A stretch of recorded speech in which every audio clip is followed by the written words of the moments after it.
Welcome to A Diary of a Professional Tennis Coach with Mark Gellard and Candy Reid, sponsored by the ERT 300.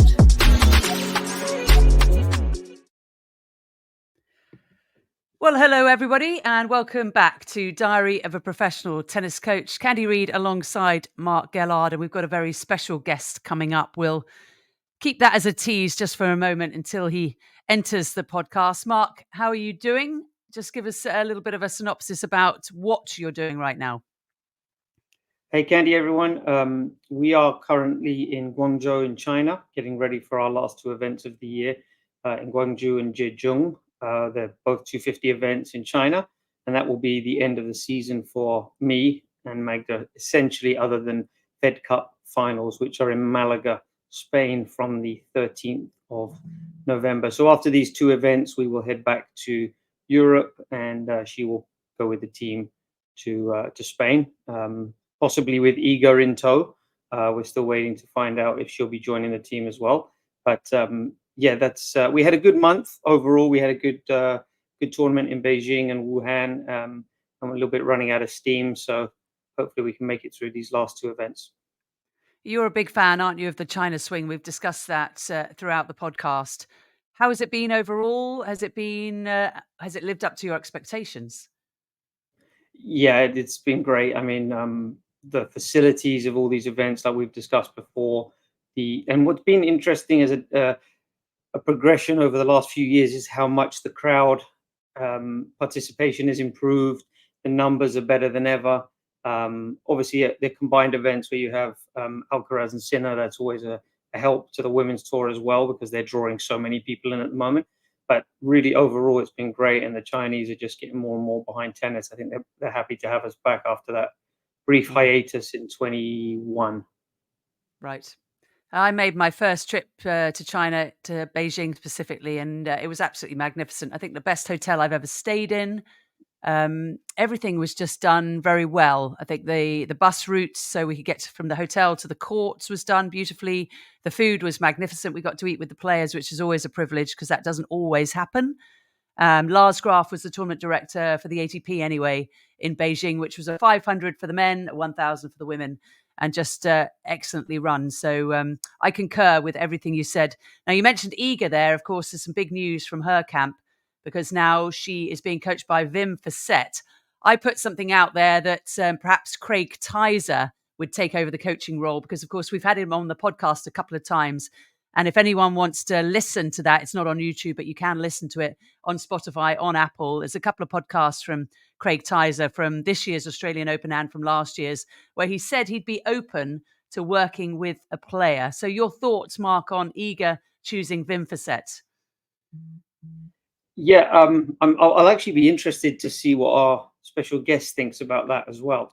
I'm sure he'll have some opinions, but I think I'd spoken to you, and I thought her post was quite for me a little bit strange to say that she wanted someone foreign. I wasn't sure why.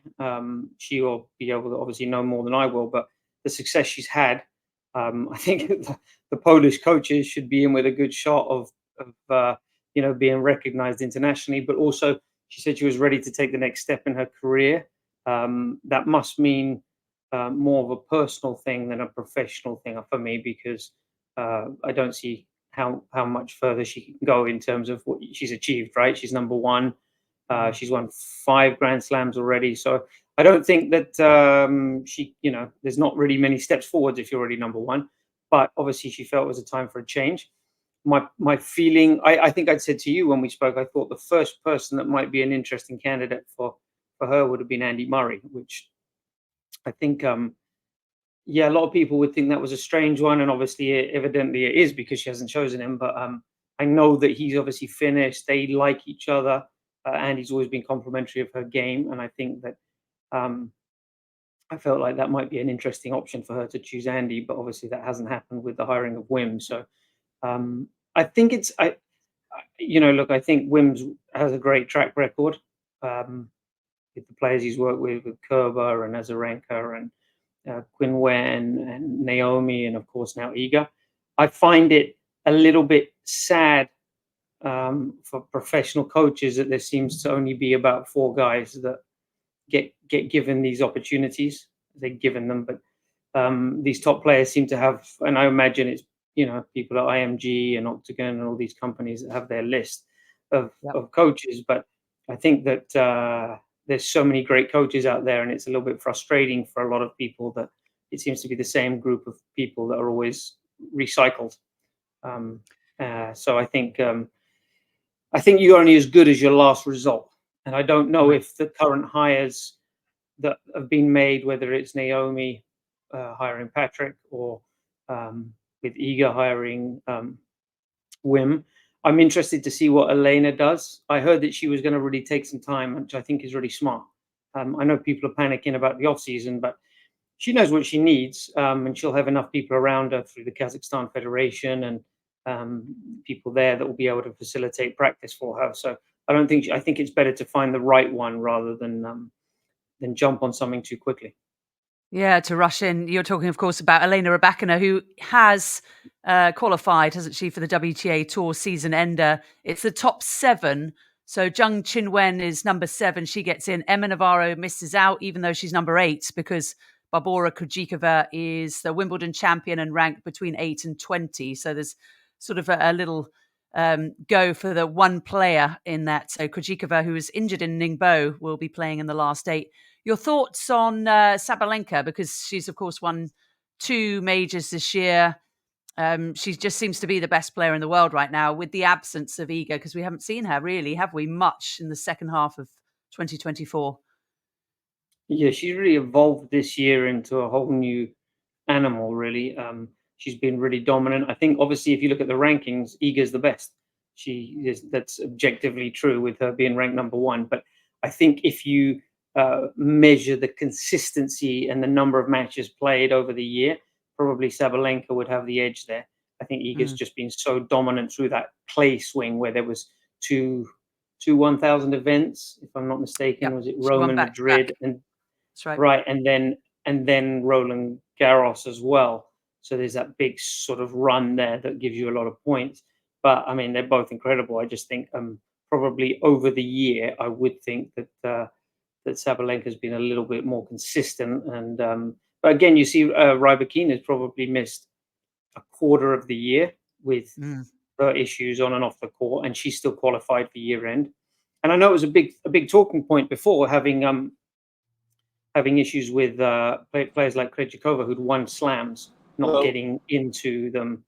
Oh, and here we go now with Vlado. Hey, man. We've got our special guest, Vladimir Platenik. Vladimir, thank you so much for jumping in.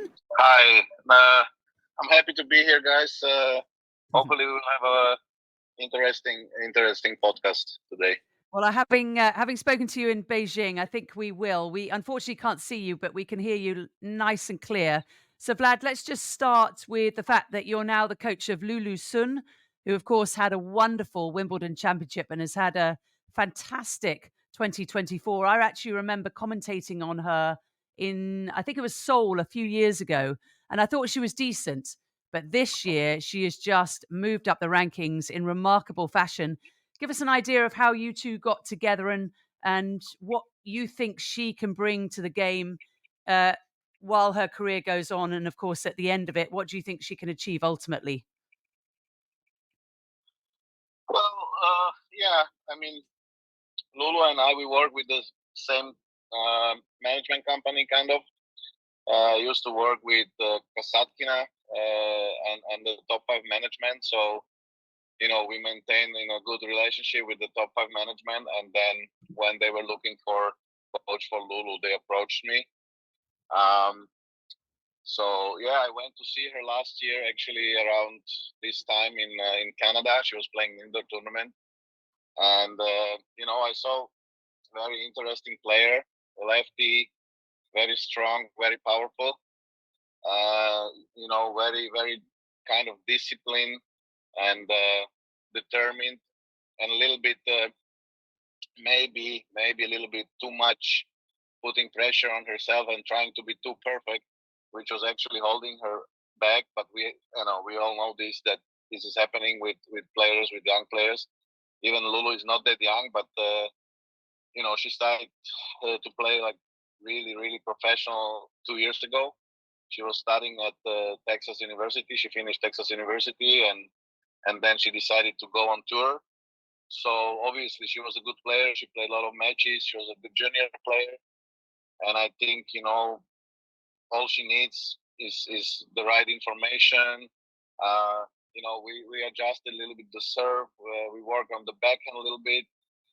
There was too many open stance for my taste in her backhand. The serve was a little bit funny motion. I don't know if you saw her serving maybe 1-2 years ago. So Yeah.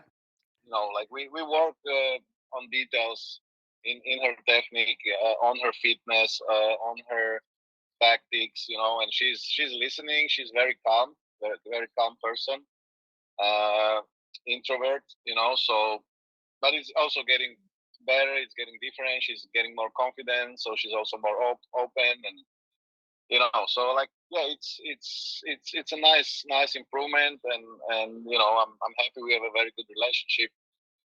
She is a very respectful person, and I really enjoy to work with her. Yeah, Vlad, I obviously I know you for a long time. We've known each other on the tour, and obviously you've done a great job with all the players you've worked with. What I would like to ask you though is on a bigger scale, I suppose. What are your thoughts on the state of the tour and the state of coaching on the tour and the level, these things like that? Would you comment on those? Just because it was something I was interested to get your thoughts on. Yeah, well, it's not easy for nobody. It's like 30 weeks a year traveling and being away from family. The players as well being lonely.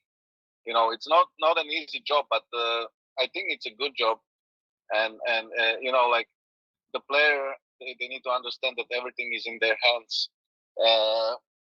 It's an individual sport, which is also difficult for a young player, because when they make results, they kind of become superstars in the world, in their own world, and this is sometimes very difficult to manage. So it's very important, the right education from home, and also like to have the right people around you. I'm always trying to improve things. I'm sometimes not very diplomatic when I speak about these things. In 2007, I think, or 2008, I was trying, together with a lot of great coaches and ex-players, we were trying to organize a coaches association just to help the world of tennis to be more professional, because obviously when you see there is anybody can be a coach. There is no certain rules in on the tour, even on ITF and so on and so on. So in our business, the coaching job is not really acknowledged, and we need, I think, to professionalize our job together with ITF, with WTA, with ATP. There has to be more information. There has to be certain criteria. It's in every sport. I think it's going to be more clean. It's going to be more professional. It's going to be better for the players, for the development of the players. It's going to be better for the information, for the parents, for the media, and so on and so on. So, like I like the idea what now it's going on with the players, the PTPA. They are trying to create something. Obviously, maybe some people see it in a different light, but I see it as a good thing, because I think it's always about being united, and trying to fight for the sport, or for the job that we have, and trying to improve the conditions for future years, future players, because obviously tennis is very difficult, very expensive sport, and if we don't create something better for the future, I think the sport may die, or people are not interested to actually even start, because it's so expensive, and only 100 players kind of make living out of this sport. So I think it's very important that we start to think about this more. Also the associations, like I said, WTA, ITF, ATP, and others, to seriously, there is no good player without a good coach, and opposite. So I think it's very important that we get this how can I say, somehow level for not who can, but who should be, who should be there as a coach, as a professional coach, with the background, with history of coaching, with history of education, and so on and so on. It's a really good point, Vlad. Just Mark, if I can just jump in quickly, because I know you and I both heard the Andy Roddick interview with Ahmad Nasser, who's sort of leading the way for the PTPA, and I think both of us were less than impressed. Is that fair, Mark? Yeah, I was actually about to. That was exactly what I was just bringing up. There was an interview that the PTPA did with Andy Roddick. I don't know if you heard it, Vlad, but I thought that they. No, I didn't. I'm sorry. Tell me. No, they and I know Anastasia, and I know some of the people there. They're really good people, and they've got the right intentions, but the execution of the PTPA is poor. It's really poor. Okay. In my opinion, the way they're going about it, they're comparing a lot tennis to American team sports, and they're just completely different things. You can't run them the same way. So I think that if there was going to be some kind of union or association, it needs to come more from the players and the coaches that are out there day to day, not from people behind office desks, so to speak. Which also, I want to, before you joined us now, we were just discussing, obviously, Iga has hired Wim Fissette, and Naomi Osaka is working with Patrick Mouratoglou. And I wanted to get your thoughts, because my opinion was, obviously, both of them have track records of success in different areas, but I feel quite, I can't find the right word. It's not sad. It's just bemused or disappointed, because it seems to me like there's only 4 or 5 coaches in the world that are worthy of coaching these top-ranked players. It seems. So I wanted to see what your thoughts were on that, because it seems like there's definitely a musical chairs game going on at the top 5 or 6 in the world, and why that is. Well, Mark, this is a good question. I really like this question. I always say, there is certain people for certain jobs. Yeah. But I am also agreeing with you that there is more good coaches around the world, and what we see here. My opinion is there is like a lot of coaches like who can develop players. Like a lot, but there is few, right? Yeah. Because you can really track. You can track back, taking player from junior years to top 20, top 100. I think for me, I enjoy to do this job, to take somebody who is 200, 300, 400, or a good junior, and try to develop him and take him wherever the player can go.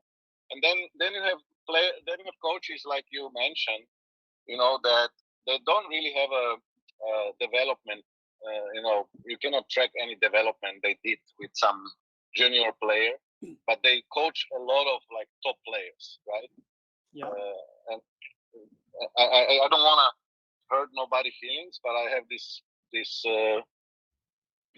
opinion. I'm 24 years, 25 years on the tour, and like I said, I have seen coaches taking players from 200-300, from juniors to top 100, and I really respect those coaches. Or even like, let's say, when I talk about, for example, Magnus Norman, making incredible, improvements with a lot of players, especially with Wawrinka. So this is something that I really admire, because I know how difficult it is when you go through the 15K tournaments, 25K tournaments, and it's a completely different world and different work, because most of these players, they have no money. Your budget is probably $50,000 a year, and like you have to. It's completely different. It's more pressure, because the players obviously if they're not improving, they're not making any money, and in 1 or 2 or 3 years, it's over because they just cannot, make it financially. So it's completely a different story when you are getting a top 20, top 10 player with 5-10 million prize money, so you can have a good team, you can have a fitness coach, you can have physio, it's completely also, the financial pressure is not there. So it's completely different. And obviously, the question is, if somebody wins 20 Grand Slams and then she wins 3 another Grand Slams, yes, it's great, but I don't think that it should be considered that, it's some amazing job you did, because the player was already great, right? So winning 20 Grand Slams and then winning 3 more, good. But can I consider this to be a top level coach? I don't know. For me, the top coaches who can really, really have the backtrack where you can see, okay, the coach took the player, improved the forehand, improved the backhand, improved the fitness, improved the tactics, improved the serve, and then taking the player to top 10 and then winning Grand Slam. That's something amazing, And not many coaches did that. Yep. So yes, I agree. I think it's very convenient for these players, but also it's not maybe matter of respect, because these coaches have big names, winning Grand Slams. But on the other side, can these players really help Iga or help Sabalenka or the top players? Can they still improve them? Or maybe the girls or the players are not actually looking for improvement, and they are just looking for comfort and for confidence in the coach, right? Because they're already good enough. It's very, very difficult question, but it's something, it's a very good question, Mark. I've got a question for you, Vlad. After Mark's excellent question, I need to keep up. But I'd like to know from your long list of players, and I actually commentated on the tournament which Veronika Kudermetova won in Charleston, where you were alongside. So you've worked with some really big names, as you said, Daria Kasatkina, Dominika Cibulkova. You've worked with Anna Blinkova, now Lulu Sun, and of course Veronika as well, and many others. But what do you look for in a player? What would you accept if someone comes to you and says, Vlad, we want you to work with me? What are your sort of non-negotiables? So, I honestly never I would scream or yell at my player. I would never put pressure on my player, because I was a top 10 in the World Junior, and I was having a lot of pressure from my father. We had a lot of pressure with the money, so that's why I stopped, because there was impossible for me to continue. So I really like, when players, from parents, from management, and then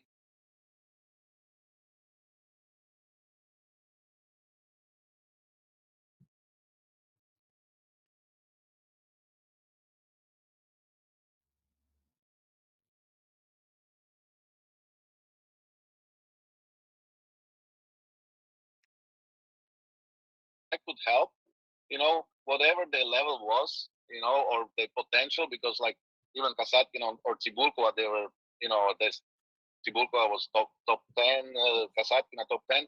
When I started to work with them, everybody was laughing. They said like, oh, they have no potential. Kasatkina played too slow. Cibulkova is too small. She has no skills, So what I witnessed with these players, they love tennis. They love to practice. They were ready to really suffer and go every day and listen and respect. And they were very self-critic. They were not, kind of like, it's everybody's fault, just not mine. They would always blame themselves, for whatever, when they lost or when they couldn't do some exercise. And this was something that I think I look in the player, right? Because, if you, let's say I helped Kasatkina from 400 to top 20, or Cibulkova from 150 to number 12 in the world, right? So obviously I'm not trying to do anything wrong with these girls. And most of the time it was the way that, you know, they didn't actually follow the game plan, or they were not disciplined, you know, they were not focused the whole match, or, you know, so it's constant development, because I think a good coach, you know, or whoever understands tennis, they know that how difficult it is to 25K, to win a 100K, to win a 250K, to win a Grand Slam. We all know it's very, very hard. And we all know that you have to be super, super disciplined and motivated and skilled and fit and everything, right? So the most important thing is that the player is determined, self-critic, and loving tennis really, and want to not only, you know, make money from tennis, but also be number one, try to be a legend. It's not too many, right? There is most of the players, like what I know, that most of them, they did it for the love of money, and to kind of earn enough money to have a good life. But I met players in my life, they were ready to practice and to suffer, and they wanted to be legends. They wanted to win Grand Slams and be number ones in the world. And I mean, this is important. I think this is the important thing that the player needs to have. I was maybe lucky, but also I was trying to. I didn't take all the jobs that I got offered. I was always trying to look for a player who we can, you know, we have a good chemistry. It didn't happen all the time, you know, so it's the way it is. But I always try to find a way and to help players, and that's why I had a lot of success. But many times I had to stop because I didn't like the way they were acting, or they were, you know, let's say, respecting people or respecting me on the court, and so on and so on and so on. I know it's tough. I know some people or some players, they cannot really control their emotions. But I just, you know, for me, in my personality, I'm really very, very nice. I'm trying to be maybe sometimes too nice, but that's what I expect from my player too, from the people around. I'm giving you my time. I'm giving you my life, actually, because really it's 30, 35 weeks a year non-stop, you know, especially when you are improving. Why should the player or the people around the player, the parents, the family, disrespect the coach? This is no go. This is no go for me. Yeah, absolutely. Well, Vlad, I started doing some coach mentoring. So with with coaches that want to be at the highest level, improve their skills, maybe work on the tour, so they are able to come and work with people I know. Whether they can come and be on court with me while I'm training Magda, or in Florida when I'm working with some junior players, or for other people like you that may be willing to help them. What I get a lot of messages, and I had one this week from somebody online that just asked me, I was a hitting partner in some WTA events, but I'd like to get to the WTA or ATP as a coach. What would your advice be for these people? Well, you know, like I said, you know, it's me. I when I started to proceed my career as a coach, like I said, I was deciding whether to go to school, or, you know, continue coaching, because it was very difficult decision all my life. You know, I was practicing many hours a day since I was 6 years old, and it was very difficult decision. But I tell you, the first thing what I did, I went to do all the courses necessary to become like the highest grade, or get the highest certification in my country. So I was going to, first you need to do some courses, and then, you know, later on, I think it takes probably 3 or 4 years, you can attend you know, it's the sports university in Bratislava. And so I did my highest diploma coaching degree in Slovakia. That was the first thing. And then obviously, you know, I was lucky kind of, because when I started, I got approached from a young player. She was 200 in the world, and obviously it was very interesting for me to try to see if I can actually do the job. And I helped the girl from 200 to improve to top 100, maybe 70, 60 in the world. And then, when we stopped, there was another offer coming because the people, they're looking for a coach who can bring results. And that was always my goal, to bring results. So obviously do the education that possibly you can, the best you can. Try, obviously, this is a good thing, if like I said, but this should be the goal of the coaches association or other associations, to try to give chance to these people if they want to learn, and if they want to get some information. And then obviously you need to start from young players, try to develop the young player. Most important is, many times what happens is that you really help the people. Even you are a young coach, you help, you do a good job, and then when you bring somebody to the higher rankings, you get fired. So I would say, make sure that you have a good contract, because it's happening. I'm sorry, it's happening. So and be honest, say the truth, because I always say in tennis is, like I said, it's very individual sport. You cannot really lie. Or you cannot. It's not a team sport where you can kind of win the match even you are sitting on the bench. So I don't think that you should go around things. You should say the things that they are, and if the people believe in you, and if you are showing them that your way is the right way and the player is improving, then I think you have to always kind of say what you think and what needs to be done in order to improve. And the results later on will show if you were right or not, right? And it's okay. Like I like, obviously you, Mark, you are still young, and you're a little bit younger than me, and we had our time together. We were talking about the problems on the tour and so on and so on. And when I was young, I was also listening about like what the big coaches or the successful coaches say, and then there was one thing that Mother of Hingis said, like the good coaches make less mistakes than the bad coaches. But also she said that I rather make a quick mistake, right? And then if I see that it was a mistake, I try a different thing. So it's it's better to make a mistake,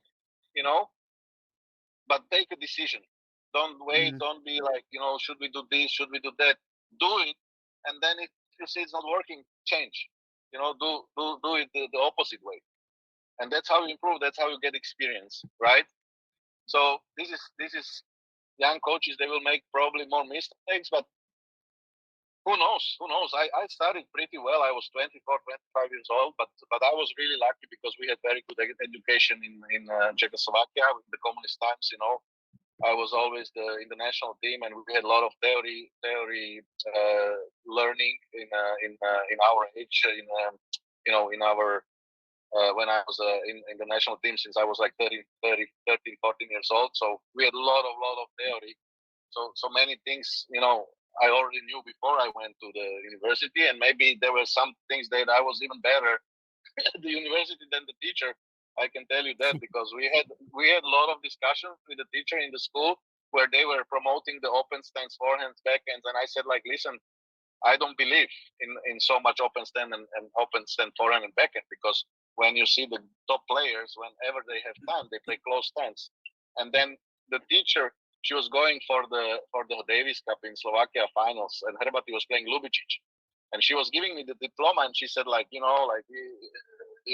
should think about the open stance. And I said, Miss Teacher, listen to me. You go to watch Davis Cup, Lubicic, Herbati. Herbati will beat the Lubicic because he played more close stance forehands than Lubicic. And she called me in the evening. She said, you were right. So these are the things, like, I think when you were a decent player or good player and you combine it with the education, I think you have a very good chance to become a good coach. Vlad, over your 20-year coaching career, and I know you were a good player, you actually got to the final of the Wimbledon boys doubles, I think, with Jamie Delgado, and you lost to a couple of Australians, Philippoussis and Elwood, who I remember very well.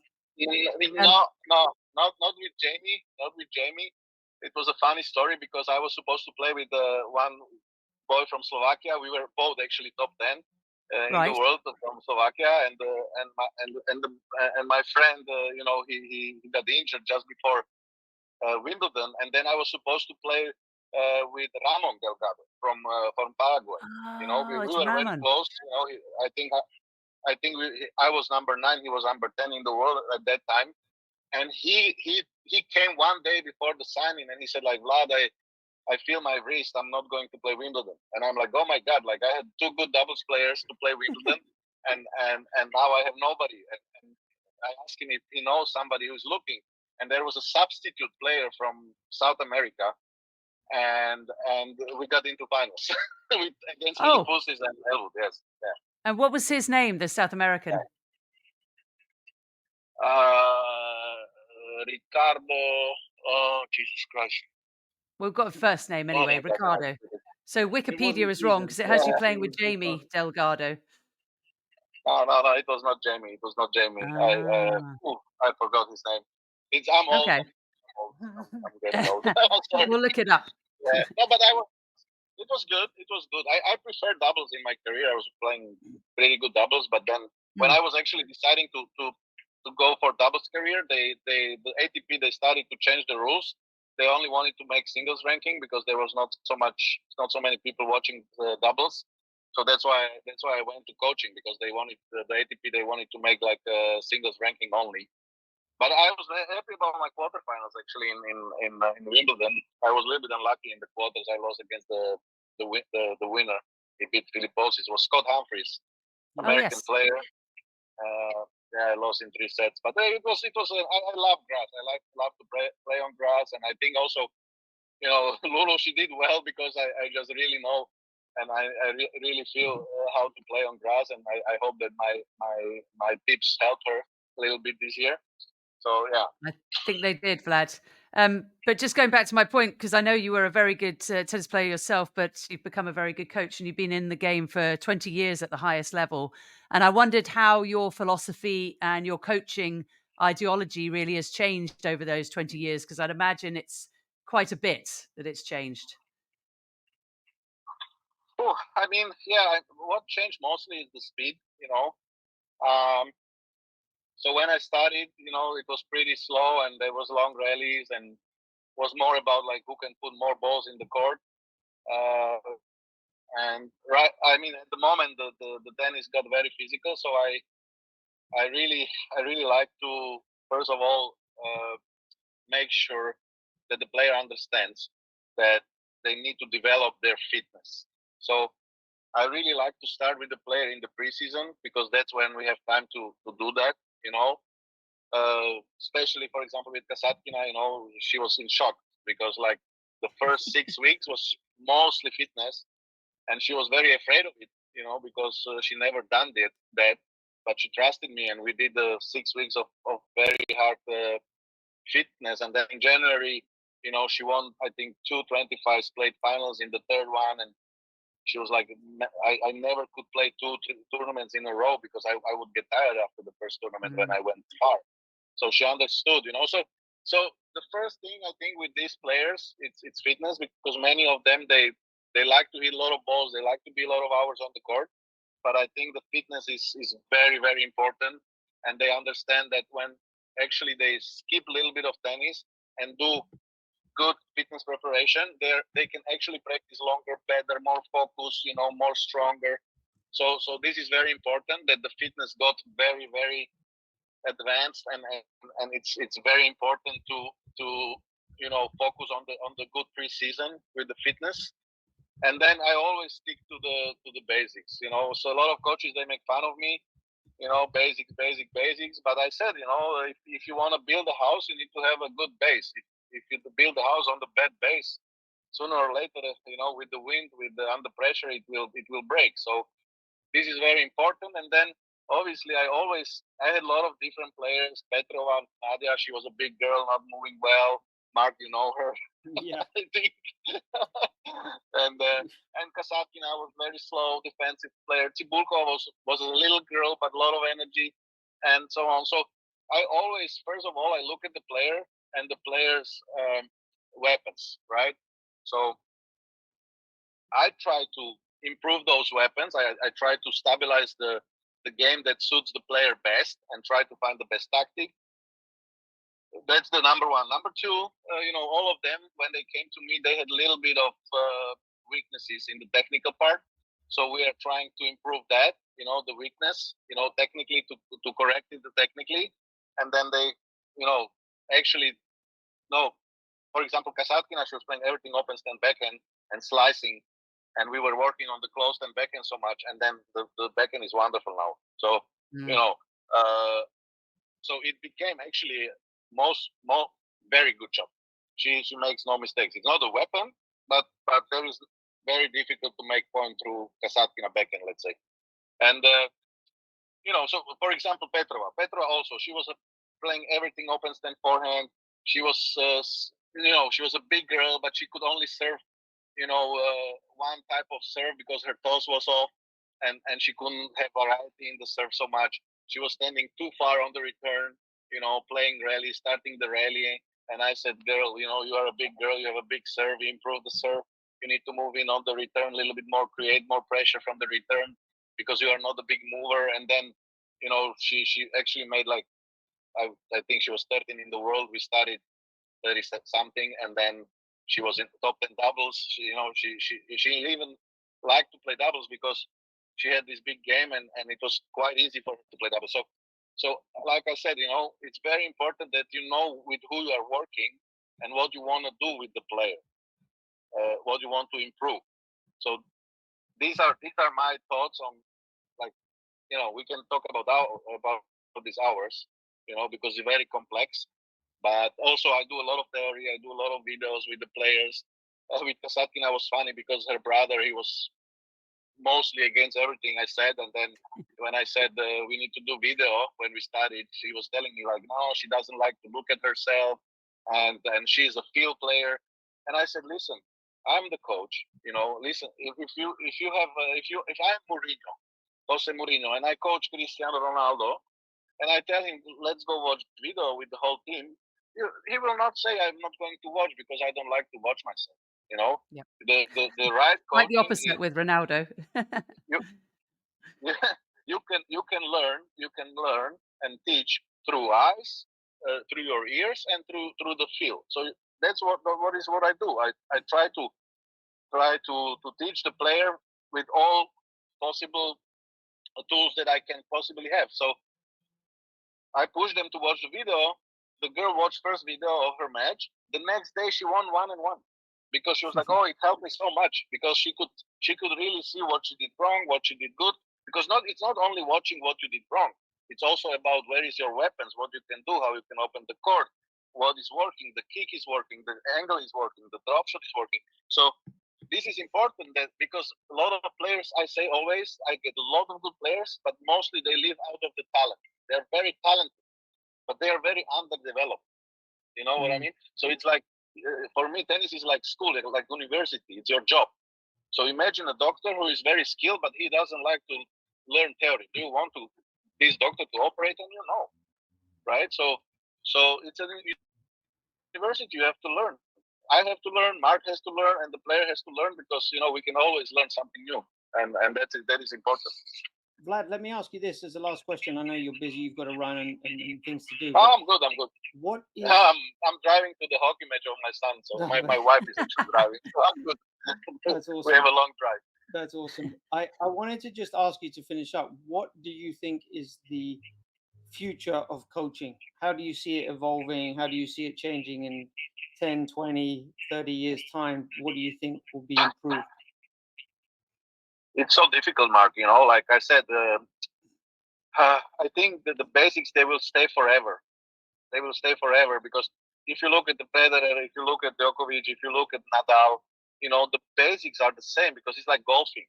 Like if golf also is improving, but if you do something bad technically on hitting the ball on golf course, the ball is not going where you want the ball to go.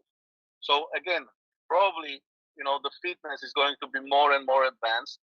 Obviously, for me, it's combining the basics with the shots under pressure, because when you're under pressure, then you need to use different stance and different technique, and you have to improvise. So it's very important, that the coaches gonna teach the right way between playing a basic shot and playing the shot where you need to improvise. And then, well, I mean, who knows where the material goes, the rackets, the strings. You know, for me, honestly, I really wish for players and coaches to get together, because we are creating this business. We are doing most of the work, and people behind the desk, like you said, they need to listen to us. And more good coaches and more good players, they got together. Even, you know, there is a lot of hate on the tour, you know that.